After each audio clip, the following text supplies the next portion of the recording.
Setelah sempat ribut soal royalti lagu Dewa 19, Ahmad Dhani dan Once Mekel bertemu untuk pertama kalinya di Gedung Kemenkumham pada Selasa 18 April 2023. Keduanya bertemu bersama musisi lainnya usai membahas mengenai pasal 9 dan pasal 23 Undang-Undang tentang Hak Cipta yang diperbarui dalam PP nomor 56 tahun 2021.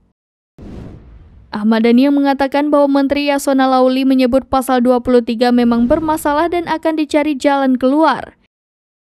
Ia juga menyebut bahwa event organizer atau promotor harus membayar royalti apabila musisi membawakan lagu orang lain di suatu konser.